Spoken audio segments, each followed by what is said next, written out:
They say the people who hurt us most are the ones we love the most, but nothing could have prepared me for the morning I discovered my own son.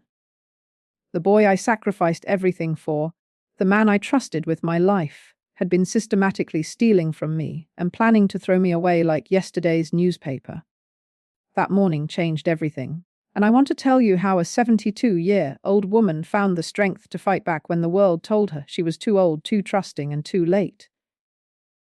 Before I begin my story, let me know in the comments where you are listening from and what time it is. I just want to know I'm not alone in this. And if you feel moved by what you hear, consider subscribing. It helps more people become aware of the reality of elder abuse. Now let me tell you what really happened.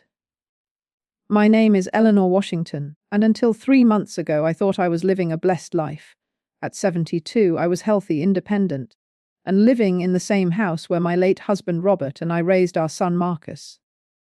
The mortgage had been paid off for 15 years, and I had what I thought was a comfortable nest egg to see me through my golden years. Marcus had always been a good son, or so I believed. After his father died 8 years ago, he stepped up beautifully. He'd visit every Sunday for dinner, bringing flowers and stories about his real estate business. He'd check on my finances, help me with paperwork, and always insisted I shouldn't worry my pretty little head about money matters. "Mom, you raised me and took care of Dad through his illness," he'd say, patting my hand. "Let me take care of you now. That's what sons are for." I was proud of him. Marcus had built a successful real estate company, lived in a beautiful home across town, and seemed genuinely concerned about my well-being. When he suggested I sign some papers to make things easier, if something happened to me, I didn't hesitate. When he recommended I let him handle my banking to protect me from scammers, it made perfect sense. Looking back now, I can see how carefully he played me, how every conversation was designed to make me feel helpless, confused, and grateful for his protection. But at the time, all I felt was love for my devoted son. The morning everything changed started like any other Tuesday, October 15th to be exact. I was cleaning out Robert's old desk in the study, something I'd been putting off for years. I was finally ready to donate his things and maybe turn the room into a proper library. The desk had one of those secret compartments that Robert was so proud of. He'd shown it to me years ago, but I'd forgotten all about it until my hand accidentally triggered the hidden latch while cleaning. A small panel slid open, revealing a folder I'd never seen before. Inside were documents that made my blood run cold. Copies of property transfers, bank statements, and legal papers, all with my signature, but for transactions I didn't remember making. According to these papers, I'd been gradually signing over pieces of my life to Marcus for the past 2 years. The house was already half in his name. My savings account had been nearly emptied, with the money transferred to accounts I'd never heard of. Most shocking of all was a brochure for Sunset Manor Care Facility with a receipt showing Marcus had already paid a deposit for my admission, scheduled for next month. I sat in that chair for 2 hours, reading and rereading those documents, trying to make sense of what I was seeing. My hands shook so badly I could barely hold the papers. This couldn't be right. Marcus loved me, he was protecting me, not stealing from me. But the signatures were mine. I could see that now. I remembered signing papers, but Marcus had always explained them as routine updates, insurance forms, or simple financial housekeeping. I'd trusted him completely, and he'd used that trust to rob me blind. The worst part was the care facility brochure. At the bottom, in Marcus's handwriting, were notes: private room, basic level. Will handle house sale immediately after admission. Property should clear 400k profit minimum. Profit. He was looking at putting his own mother in a home as a profit opportunity. I called the care facility, pretending to be inquiring for a friend. The woman on the phone was very helpful, explaining that Mr. Washington had indeed reserved a room for his mother, with admission scheduled for November 20th. "Oh yes," she said cheerfully.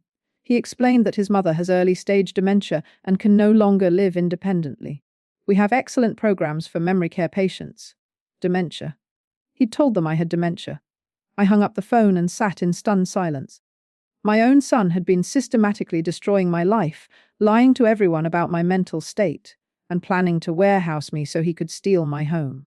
The Eleanor who woke up that morning was a trusting mother who believed in her son's love.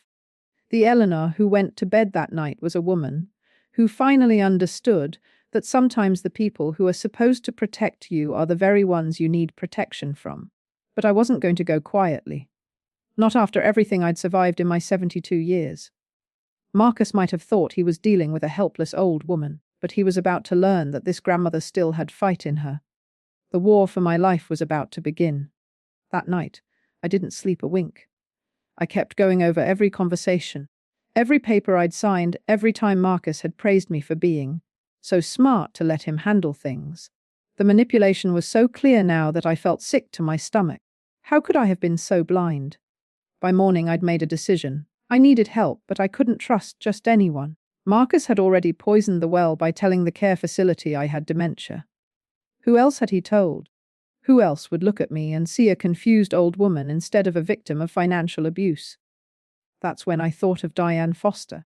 Diane lived next door and had been my friend for 12 years, ever since she moved to the neighborhood after her retirement from nursing. She was sharp as a tack, with steel grey hair and eyes that missed nothing. More importantly, she'd never particularly liked Marcus. "There's something about that boy that doesn't sit right with me," she'd said more than once. Too smooth, too quick with the compliments. Reminds me of the relatives who'd show up when my patients were dying, suddenly very interested in being helpful. I'd always defended Marcus, but now I wondered if Diane's nursing experience had shown her something I was too close to see. Around 10 in the morning, I saw her working in her garden and knew it was time. I walked over with 2 cups of coffee, trying to look casual despite the folder of documents clutched against my chest. "Morning, Diane," I called out. "Got time for a chat?" She looked up from her roses, took one look at my face, and immediately straightened. "Eleanor, honey, you look like you've seen a ghost." "What's wrong?" That's all it took. Standing there in her garden, I broke down completely. 20 years of keeping up appearances, of being the strong widow who had everything under control, just crumbled away. Diane guided me to a porch swing and let me cry until I was empty. "No then," she said, handing me a tissue. "Tell me what that son of yours has done." I showed her everything. Every document, every signature, every lie. Diane read through them methodically, her face growing grimmer with each page. When she finished, she set the papers down and looked at me with a mixture of anger and determination I'd never seen before. "Eleanor, this is elder financial abuse, plain and simple. I've seen it before. Family members who think their elderly relatives are easy targets. But Marcus made one big mistake." "What's that?" "He underestimated his mother." She squeezed my hand. "And he definitely underestimated me. I've been dealing with manipulative family members for 40 years in the medical field. I know exactly what we're up against." Diane explained that financial abuse of the elderly was more common than people realized, and that adult children were often the perpetrators. She'd seen it countless times during her nursing career, patients whose own families saw them as burdens or walking bank accounts. "The good news is, you're mentally competent, you have evidence, and you caught this before he could complete his plan. The bad news is, proving financial abuse can be complicated, especially when he has your signatures on everything. So what do? First, we document everything. Every conversation, every paper, every lie he's told. Second, we protect what assets you have left. And third," Diane's eyes glinted with something that looked almost like excitement, "we give him enough rope to hang himself." She explained that Marcus would likely accelerate his timeline now that the care facility admission was approaching. He'd need to get more paperwork signed, probably to complete the house transfer and empty any remaining accounts. "When he comes for Sunday dinner this week, you're going to act like nothing has changed, be the trusting mother he thinks you are. But this time you won't be alone." Diane had a plan. She'd help me install a small recording device. Perfectly legal in our state since it was my own home. We'd document Marcus's lies and manipulation. More importantly, we'd try to get him to admit what he'd already done. "Predators like Marcus get cocky," Diane said. "He thinks he's got you completely fooled. That arrogance will be his downfall." We spent the rest of that day planning. Diane helped me contact my bank to put alerts on all my accounts. We photographed every document in that folder. She even helped me research elder law attorneys, though we agreed to wait before contacting one. We needed more evidence first. "One more thing," Diane said as we finished up. Don't underestimate yourself, Eleanor. You raised a child alone after your husband died. You survived cancer 3 years ago. And you've been managing your own life just fine. Marcus counted on you feeling helpless and confused. But you're neither of those things. That evening, Marcus called to confirm Sunday dinner just like always. Hi, Mom. Just checking on you. How was your day? For the first time in months, I heard the false cheerfulness in his voice, the practiced concern that I'd mistaken for love. Oh, quiet day, sweetheart. Just did some cleaning. I'm looking forward to Sunday. Great, I'll bring dessert. And Mom, I have a few more papers for you to look at. Nothing important, just some updates to make things easier for both of us. After I hung up, I sat there marveling at how different that conversation sounded now that I knew the truth. Every word was calculated, every gesture part of his con. Sunday couldn't come fast enough. For the first time in months, I wasn't dreading our dinner. I was looking forward to it. Marcus had no idea that the helpless old woman he'd been manipulating was about to become his worst nightmare. And thanks to Diane, I wouldn't be facing him alone. The trap was set. Now all we had to do was wait for him to walk into it. Sunday arrived with the kind of crisp October weather that used to fill me with joy. But this Sunday felt different, charged with anticipation and purpose. I'd spent Saturday practicing with the small recording device Diane had helped me set up. It was voice-activated and nearly invisible, tucked into the flower arrangement on my dining room table. Diane had positioned herself strategically in her backyard, close enough to see Marcus's car arrive, but far enough away to avoid suspicion. We'd agreed she'd come over during dessert, claiming she needed to borrow something. That way, if things went badly, I wouldn't be completely alone with him. I made Marcus's favorite meal, pot roast with all the trimmings, just like I had every Sunday for the past 8 years. The irony wasn't lost on me that I was preparing a feast for the man who was systematically destroying my life. At exactly 2 p.m., I heard his car pull into the driveway. Through the window, I watched him grab a folder from his passenger seat. More papers for me to sign, no doubt. The sight of that folder made my stomach clench, but I forced myself to smile as I opened the door. Hi, Mom. Marcus swept in with his usual charm, kissing my cheek and handing me a store-bought apple pie. You look wonderful. How are you feeling? There it was, that subtle emphasis on feeling. Every conversation started this way now, I realized. He was constantly probing for signs of confusion or weakness. I'm feeling just fine, sweetheart. Come in, dinner's almost ready. We sat down to eat, and Marcus launched into his usual routine.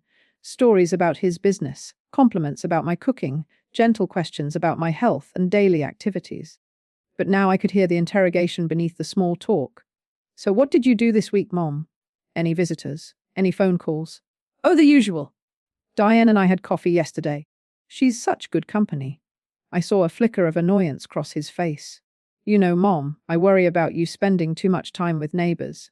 People can take advantage of seniors, especially ones who are naturally trusting like you. The audacity of it took my breath away.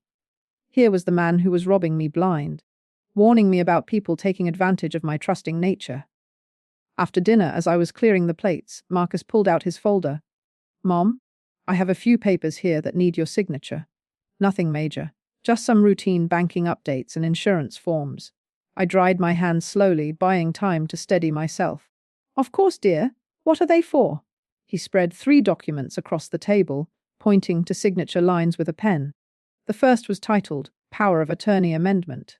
The second was Property Transfer Addendum. And the third was something called Medical Decision Authorization. This first one just updates your power of attorney to make things more streamlined, he said, his voice smooth and reassuring. The second one clarifies the house ownership for tax purposes. Nothing that changes anything for you. And this last one just makes sure I can help with medical decisions if you're ever unable to make them yourself. I picked up the first document and pretended to read it, though Diane had already explained what to look for. This wasn't an amendment, it was a complete transfer of power over all my financial decisions. Marcus, I said carefully, this seems like it gives you a lot of control over my money. I'm not sure I understand why that's necessary. For just a moment, his mask slipped. I saw irritation flash across his face before he caught himself. Mom, we've talked about this. You're getting older and managing finances can be confusing. Remember last month when you couldn't find your checkbook? And the time you forgot to pay the electric bill? These papers just make sure nothing important falls through the cracks. I had never lost my checkbook. I had never forgotten to pay a bill. But he said it with such confidence that for a second, I almost doubted myself. This was how he'd been doing it, creating false memories, making me question my own competence. I suppose you're right, I said, reaching for the pen. You've always been so good at handling these things. That's my job, Mom. Taking care of you is what I live for. The recording device was capturing every word, every lie, every manipulation. I signed the first document, then paused at the second one. This property transfer, can you explain exactly what it does? Marcus's smile grew tighter. It's just a technicality, Mom, for estate planning purposes. It doesn't change the fact that this is your home and always will be. But if something happened to me, would you inherit the house? Well, yes, but that's what you want, isn't it? For me to have the family home. I nodded and signed, then picked up the third document. And this medical one. That just makes sure that if you're ever sick or confused, I can make medical decisions for you. You know, like if you had to go to the hospital and couldn't think clearly. Or if I needed to go into a care facility. Marcus went very still. Well, yes, if that ever became necessary. But we're nowhere near that point, Mom. You're sharp as a tack. Am I? I looked up at him with what I hoped was a confused expression. Sometimes I feel like I'm forgetting things. Just yesterday, I couldn't remember where I put some important papers. His eyes lit up with interest. What kind of papers? Oh, just some old documents of your father's. Bank statements, insurance policies, that sort of thing. They were in his desk, but now I can't find them anywhere. I watched Marcus's body language change. He leaned forward, suddenly very focused. Mom, those papers might be important. Are you sure you can't remember where you put them? I think I might have thrown them away by mistake. Was that wrong? The relief on his face was unmistakable. No, Mom. That's fine. Those old papers weren't important anyway. Just then, there was a knock at the door. Diane's timing was perfect. Oh, that's probably Diane, I said, getting up. She mentioned she might stop by. Marcus's face darkened. Can't you tell her you're busy? We're having family time. It'll just take a minute. She's such a good friend. I opened the door to find Diane holding an empty measuring cup. Eleanor. Sorry to interrupt, but could I borrow some sugar? I'm making cookies for my granddaughter. Of course, come in, meet Marcus. Marcus? This is my neighbor Diane Foster. Diane walked in with the confidence of someone who belonged there, extending her hand to Marcus with a smile that didn't quite reach her eyes. So nice to finally meet you, Marcus. Your mother talks about you all the time. She's so proud of how you take care of her financial affairs. Marcus shook her hand, clearly uncomfortable. Nice to meet you too. Eleanor was just telling me how grateful she is that you handle all her banking and property matters. It must be such a relief for her not to have to worry about those complicated things. I watched Marcus carefully. Was Diane pushing too hard? Well, I just try to help where I can, he said stiffly. Oh, but it's more than that, isn't it? Diane continued innocently. Eleanor mentioned you're even helping her find a nice place to live when she can't manage this big house anymore. That's such forward thinking. Marcus shot me a sharp look.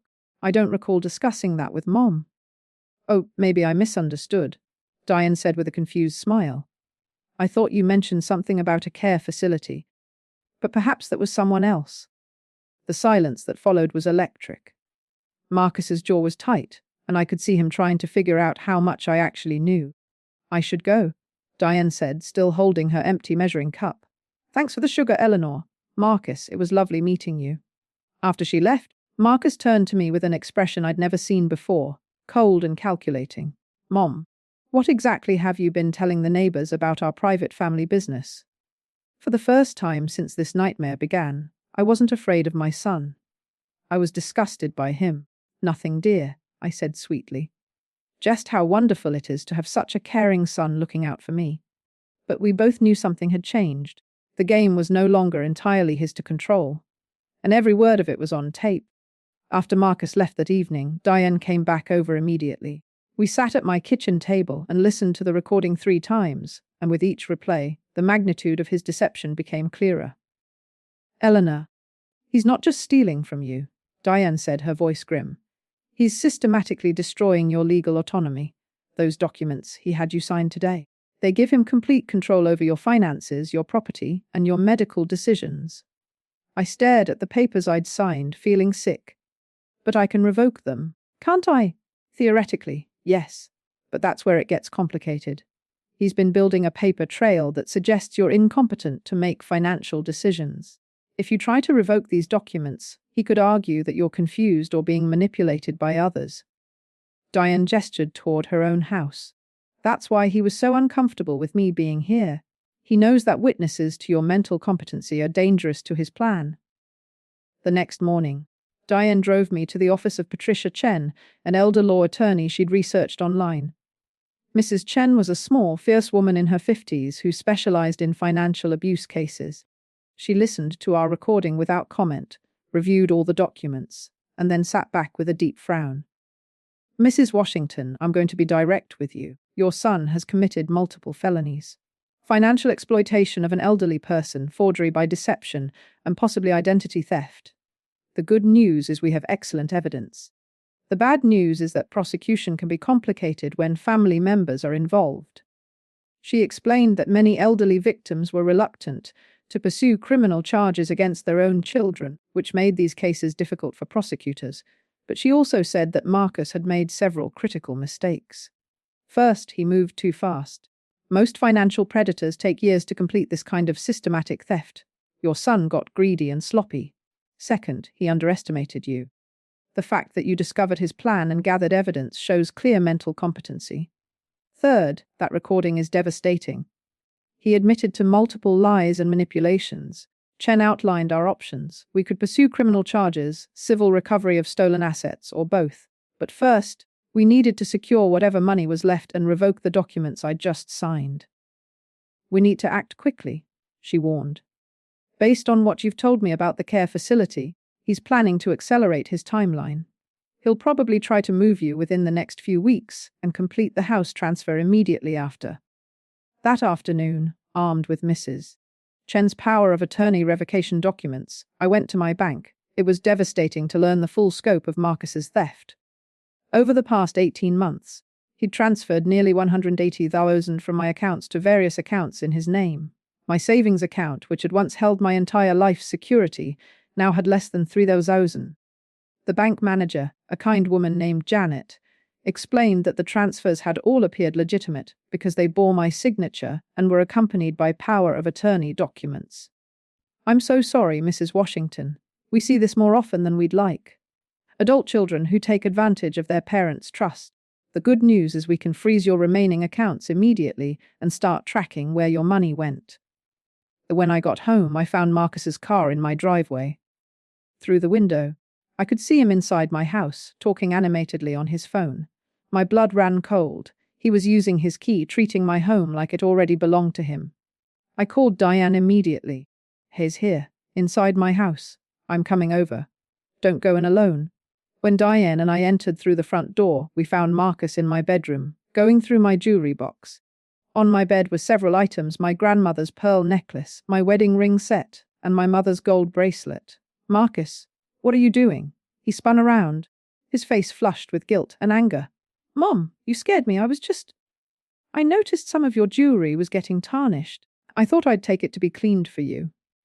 It was such an obvious lie that I almost laughed.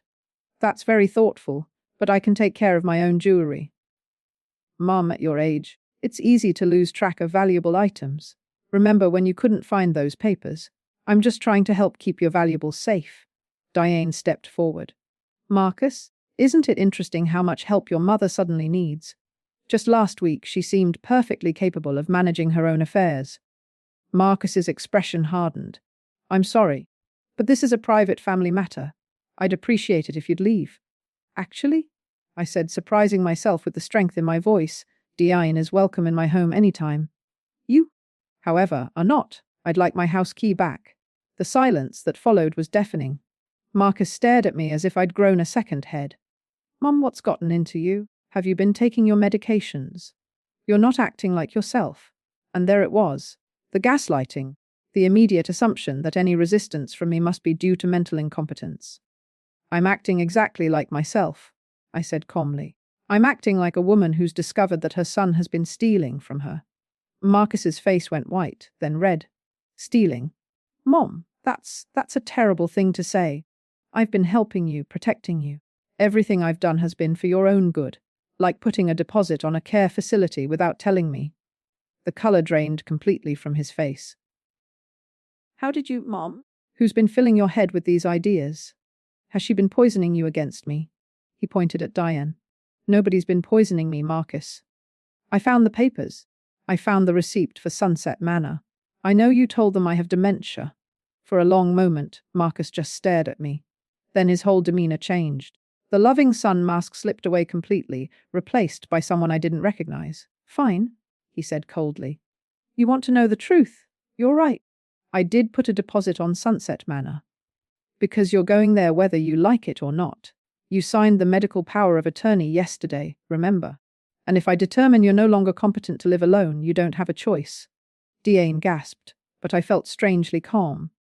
This was the real Marcus, the one who'd been hiding behind false concern and manipulative smiles. I also found something else, I said quietly. I found the folder in your father's desk, the one with copies of everything you've had me sign over the past 2 years. Marcus went very still. You couldn't have. I made sure. You made sure of what? Marcus? He caught himself, but it was too late. The admission hung in the air between us.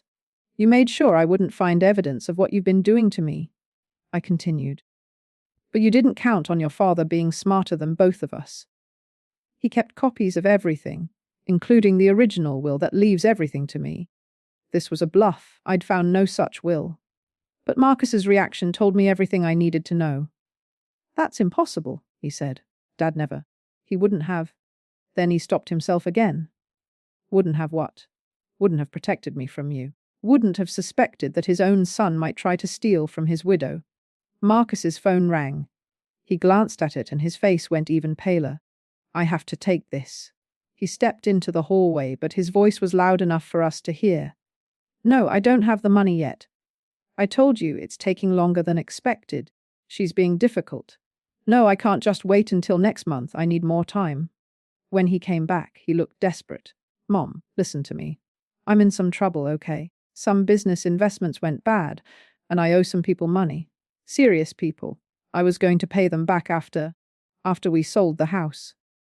After you put me in a home and stole my property, you mean? It's not stealing. You're my mother, and eventually this would all come to me anyway. I just need it now.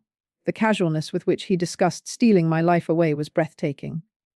I looked at this man, my son, the child I'd sacrificed everything for, and realized I was looking at a stranger. How much do you owe? Diane asked quietly. Marcus looked surprised by her question. What does it matter to you? I'm just curious how much your mother's entire life is worth to you. 50,000, he said. I felt like I'd been slapped.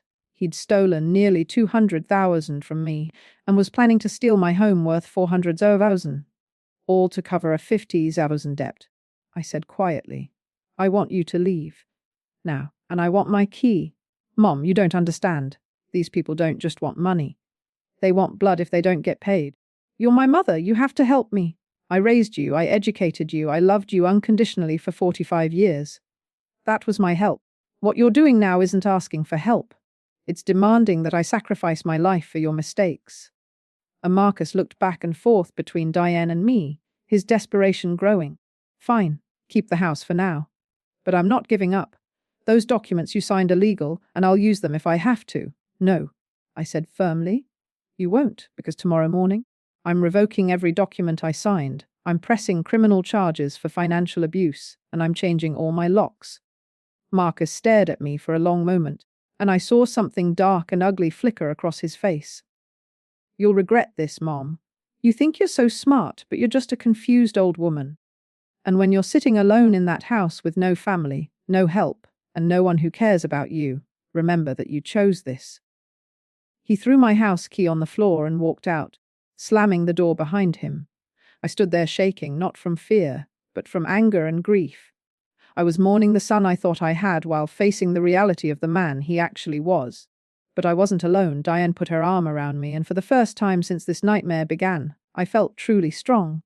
Well, Diane said dryly, I'd say that went well. We got everything we needed on record, and now we know exactly who we're dealing with. She was right. The mask was off, and the real war was about to begin. The next morning, I woke up with a clarity I hadn't felt in years. For the first time since Robert died, I knew exactly what I needed to do and why I was doing it. Marcus had tried to steal more than my money. He'd tried to steal my dignity, my independence, and my right to control my own life. But he'd made one critical mistake. He'd underestimated the strength of the woman who'd raised him. By 9 a.m., Diane and I were at the courthouse filing criminal charges. Detective Maria Santos, who specialized in elder abuse cases, listened to our recording with a grim expression. Mrs. Washington, this is one of the clearest cases of financial exploitation I've heard in years. We have his admissions on tape, documented theft, and evidence of intent to defraud. I'll be issuing a warrant for his arrest today. Will he go to jail? I asked. That depends on several factors, but given the amount stolen and the systematic nature of the abuse, he's looking at serious felony charges. Financial exploitation of an elderly person can carry up to 10 years in prison. 10 years. My son could go to prison for 10 years because of what he'd done to me. The mother in me felt sick, but the woman he'd victimized felt something like relief. From the courthouse, we went straight to the bank, where I officially revoked all power of attorney documents and put fraud alerts on every account. Janet, the bank manager, had prepared a detailed accounting of all the unauthorized transfers. We've traced most of the money, she explained. Some went to cover debts, some to luxury purchases, and some to what appears to be gambling losses. The good news is that about $60,000 is still recoverable from accounts that haven't been emptied yet. And next, we went to a locksmith. I had every lock on my house changed, installed a security system, and even had new keys made for Diane. Marcus would never set foot in my home uninvited again. That afternoon, Mrs. Chen called with more news.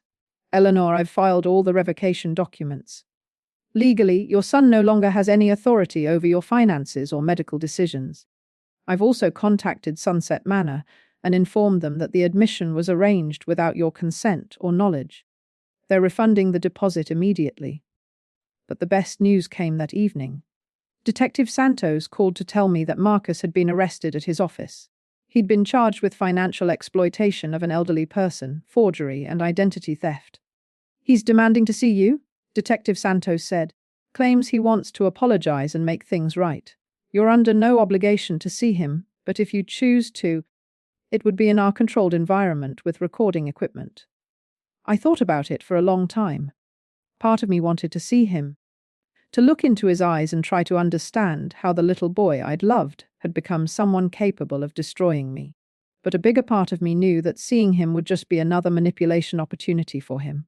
No, I told the detective. I have nothing to say to him that I didn't already say yesterday. 2 days later, Marcus made bail. I learned this when I found him sitting in his car outside my house at 6 a.m., just watching my windows. When he saw me peek through the curtains, he got out and approached my door. Mom, please, just 5 minutes. Let me explain. I spoke to him through the closed door. You're violating the restraining order, Marcus. Leave now or I'm calling the police. I'm your son. You can't just throw me away like garbage.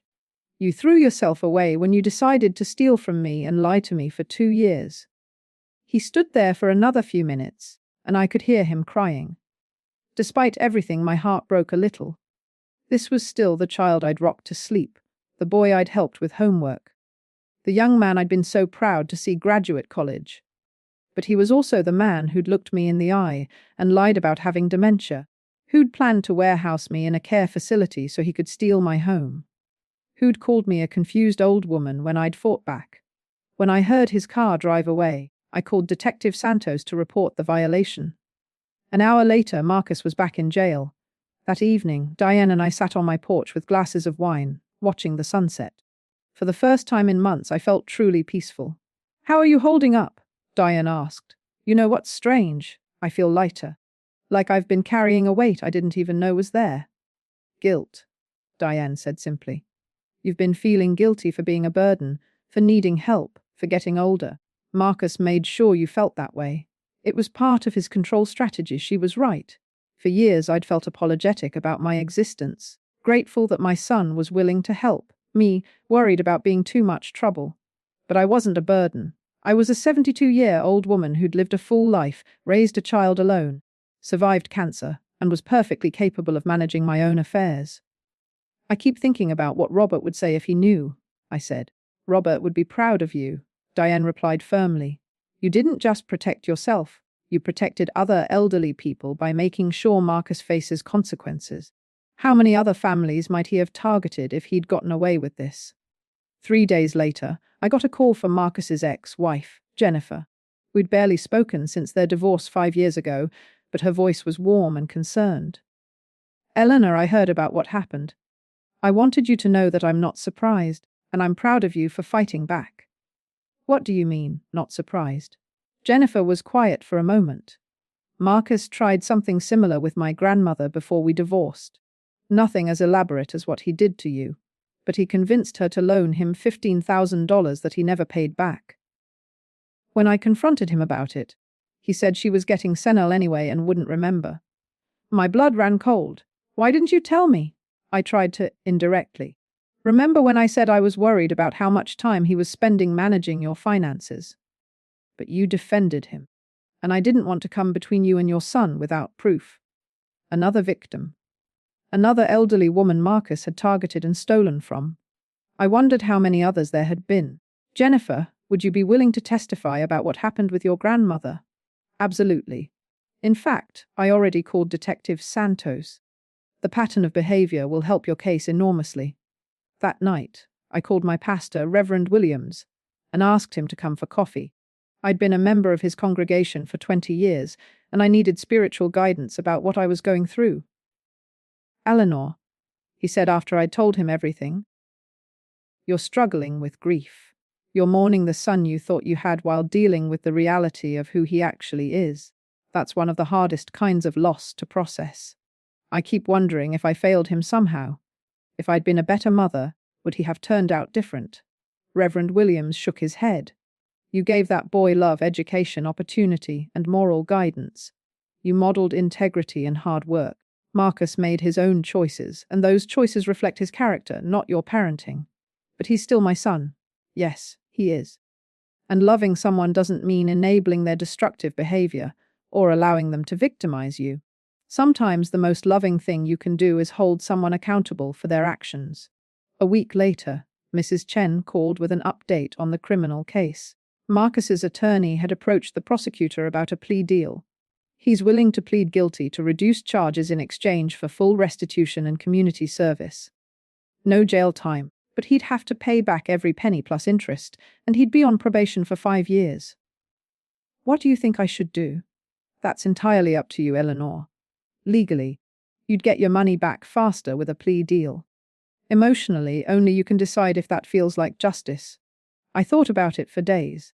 Part of me wanted him to face the full consequences of his actions. But another part of me just wanted my money back and my life to return to normal. Finally, I made my decision. I would accept the plea deal, but with conditions. Marcus would have to admit publicly what he'd done. He'd have to pay for financial counseling for other elder abuse victims, and he'd have to stay away from me permanently. I don't want him in my life anymore, I told Mrs. Chen. But I also don't want him to destroy anyone else's life. If this plea deal comes with strict supervision and community service requirements, maybe some good can come from this nightmare. The day Marcus signed the plea agreement, I didn't attend the hearing. I was done watching him perform, done hoping he'd show genuine remorse, done waiting for him to become the son I'd thought he was. Instead, I spent the day with Diane planning a garden renovation for spring. For the first time in years, I was making long-term plans for my own life in my own home, with my own money. Marcus had tried to steal my future, but he'd failed. I was still here, still fighting, still choosing how to spend my days. And that felt like the greatest victory of all. 6 months later, I was sitting in my newly renovated kitchen, sunlight streaming through windows I'd had enlarged during the remodel. The house felt different now, lighter, more open. Truly mine again. With the restitution money Marcus had been caught, ordered to pay, I'd been able to make improvements I'd dreamed about for years, but had always considered too indulgent. The morning routine I'd developed had become sacred to me. Coffee at sunrise, 20 minutes reading on my back porch, then a walk around the neighborhood with Diane. Small pleasures that Marcus's betrayal had taught me never to take for granted. This particular morning was special, though. I was expecting a visitor, someone I'd never met but who had reached out to me through Mrs. Chen. Her name was Patricia Delmont, and she was 78 years old. Her daughter had been systematically stealing from her for 3 years before Patricia discovered the theft. She'd read about my case in the local newspaper and wanted to meet the woman who'd been brave enough to press charges against her own child. When Patricia arrived, I was struck by how familiar her story was. The gradual isolation from friends, the constant suggestions that she was becoming forgetful, the papers presented for routine signatures, the false concern masking calculated theft. I keep wondering if I'm doing the right thing, Patricia said, her hands shaking as she held her coffee cup. She's my daughter. How do I send my own child to prison? I took her hand across the table. Patricia, can I tell you what I learned? You're not sending your daughter anywhere. She sent herself there when she chose to steal from you. Our job isn't to protect our adult children from the consequences of their crimes. Our job is to protect ourselves and other potential victims. We talked for 3 hours. I showed her the recording device Diane had helped me set up, explained the legal process, and connected her with Detective Santos. Most importantly, I helped her understand that taking action wasn't a betrayal of motherhood. It was an act of self-preservation and community protection. But what if she never speaks to me again? Patricia asked. Then you'll know exactly who she really is, I replied, and you'll be free to build relationships with people who actually love and respect you. After Patricia left, I reflected on how many similar conversations I'd had over the past few months. Mrs. Chen had referred dozens of elder abuse victims to me, and I'd started attending support group meetings at the community center. It turned out that my experience, while devastating, was far from unique. There was Harold, whose son had forged his signature on a reverse mortgage. There was Margaret, whose daughter-in-law had convinced her to sign over her car, temporarily, and then sold it. There was Robert Jr., whose nephew had been stealing his Social Security checks for 2 years. Each story broke my heart, but also strengthened my resolve. Marcus hadn't just victimized me. He'd been part of a broader pattern of abuse that targeted our most vulnerable citizens. That afternoon, I had lunch with Jennifer, Marcus's ex-wife. Our relationship had grown closer since the trial, bonded by our shared experience of Marcus's manipulation. "How are you really doing, Eleanor?" she asked as we shared a slice of pie at our favorite diner. "Better than I expected," I said honestly. "I thought I'd be devastated by the loss of my son. And I am sad about it, deeply sad. But I'm not devastated, I'm relieved," Jennifer nodded. I felt the same way after our divorce. Grief mixed with relief. It's okay to feel both. Do you ever hear from him? He calls sometimes, usually when he needs something. Always the same script. He's changed, he's sorry, he's learned his lesson. But he never actually acknowledges what he did wrong. It's always someone else's fault or some external circumstance that forced him to make bad choices. This didn't surprise me. In the 6 months since the plea deal, Marcus had sent me exactly 3 letters. Each one followed the same pattern: vague apologies that avoided taking real responsibility, attempts to minimize what he'd done, and subtle suggestions that I was being too harsh by cutting him out of my life. I'd stopped reading them after the second one. Mrs. Chen had advised me that continuing contact would only give him opportunities to manipulate me further. "Do you ever regret pressing charges?" Jennifer asked. "Never," I said without hesitation. "The only thing I regret is not seeing it sooner. All those signs I ignored. All those times my instincts told me something was wrong, but I dismissed them because I wanted to believe my son loved me." He probably does love you, in his own twisted way. But Marcus's version of love is possessive and conditional. He loves people for what they can do for him, not for who they are. That evening, Diane and I attended a community meeting about elder abuse prevention. I'd been invited to speak about my experience, something that still made me nervous but that I felt compelled to do. The community center was packed. Seniors, adult children, social workers, and law enforcement officers. I told my story simply and directly, focusing on the warning signs I'd missed and the importance of trusting your instincts. During the question period, a middle-aged man raised his hand. "Mrs. Washington, how did you find the courage to take action?" My mother is in a similar situation with my brother, but she's terrified of destroying the family. I thought carefully before answering. I realized that the family was already destroyed. My son had destroyed it when he chose to see me as a victim instead of as his mother. Taking action didn't break my family. It revealed that my family was already broken. Another woman asked, "Do you think your son will ever change?" "I hope he will," I said honestly. "But I can't base my life choices on hope for someone else's transformation. I had to save myself first." After the meeting, several people approached me with their own stories or concerns about elderly relatives. I exchanged contact information with those who wanted ongoing support and made referrals to appropriate resources. Driving home with Diane, I reflected on how much my life had changed. 6 months ago, I'd been a victim, isolated, confused, and steadily losing control of my own existence. Now I was an advocate, helping other people recognize and escape similar situations, you know? Diane said as we pulled into my driveway, "You've become quite the community activist." "It doesn't feel like activism," I replied. "It feels like paying it forward. So many people helped me." "You, Mrs. Chen, Detective Santos, Reverend Williams.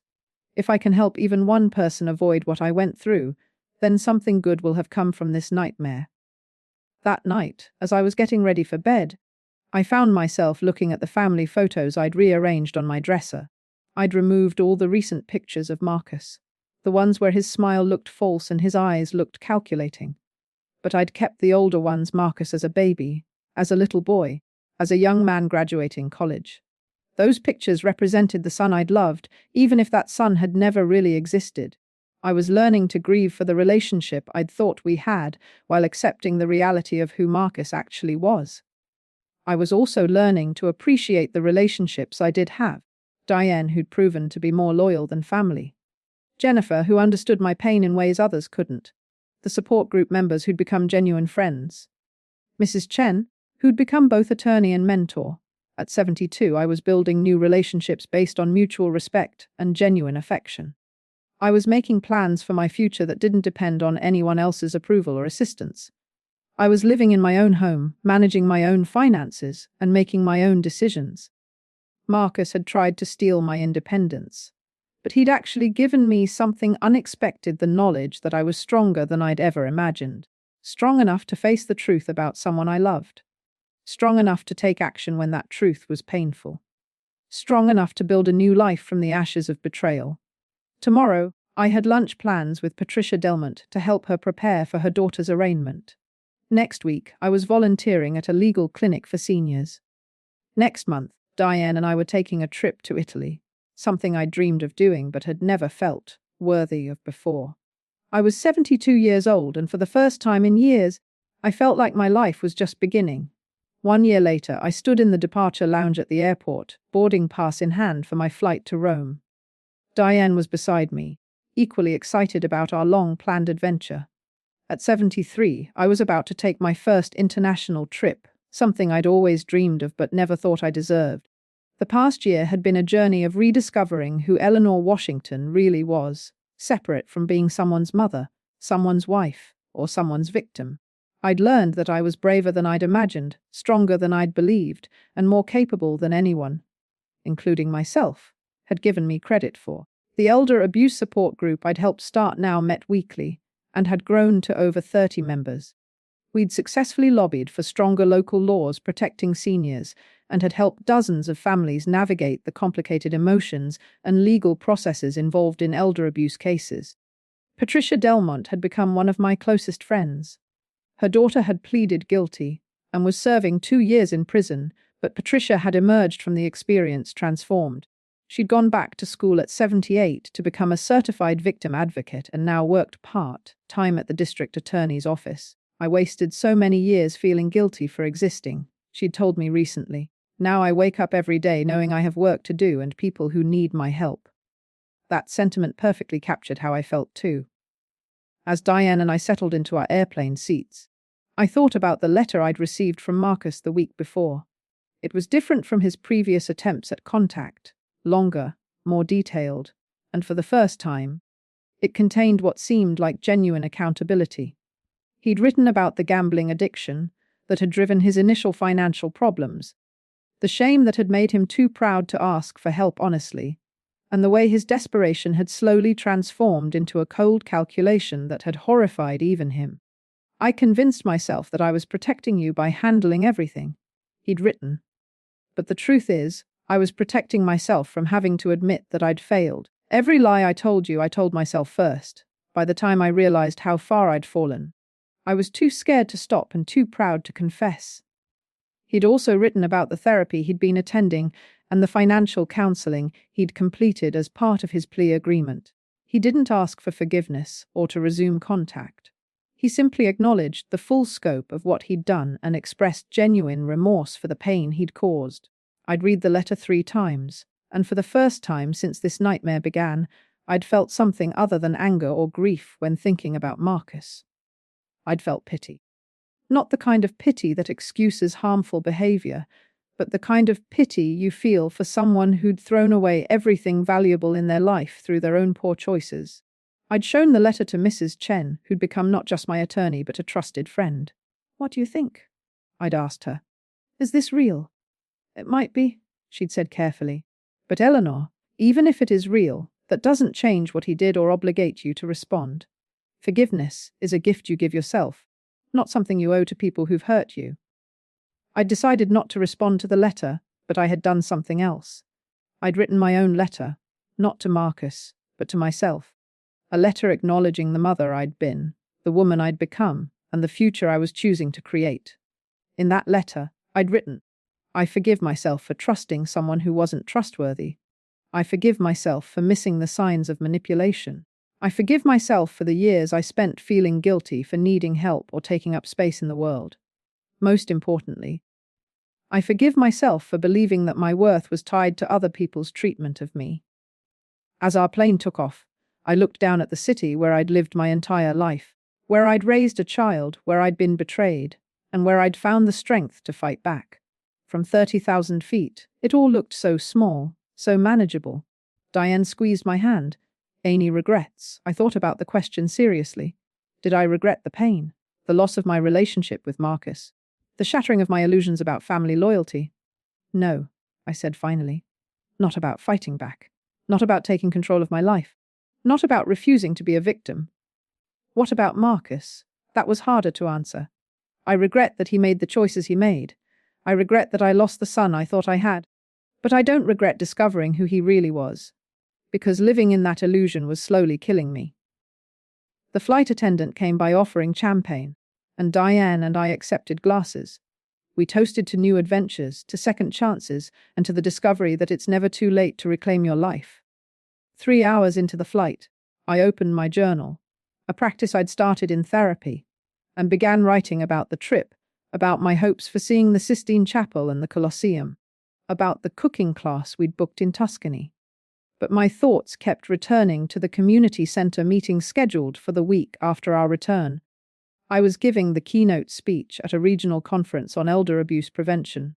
The title of my talk was, "It's Never Too Late to Save Yourself." I'd been working on that speech for weeks, trying to find the right words to convey what I'd learned. That vulnerability isn't weakness. That asking for help isn't shameful. That sometimes the people who claim to love us are the ones we most need protection from. Most importantly, I wanted to tell other seniors that their lives weren't over at 60, 70, or 80, that they had the right to control their own finances, make their own medical decisions, and choose how to spend their remaining years. That dignity wasn't something that diminished with age. Looking back on the past year, I realized that Marcus's betrayal, as devastating as it had been, had given me an unexpected gift. It had forced me to examine every relationship in my life, every assumption I'd made about family and loyalty and love. What I'd discovered was that real love, the kind worth having, was based on respect, honesty, and genuine care for another person's well-being. It didn't involve manipulation, financial exploitation, or gaslighting. It didn't require me to make myself smaller so someone else could feel bigger. The relationships I'd built since cutting ties with Marcus were healthier than any I'd had in years.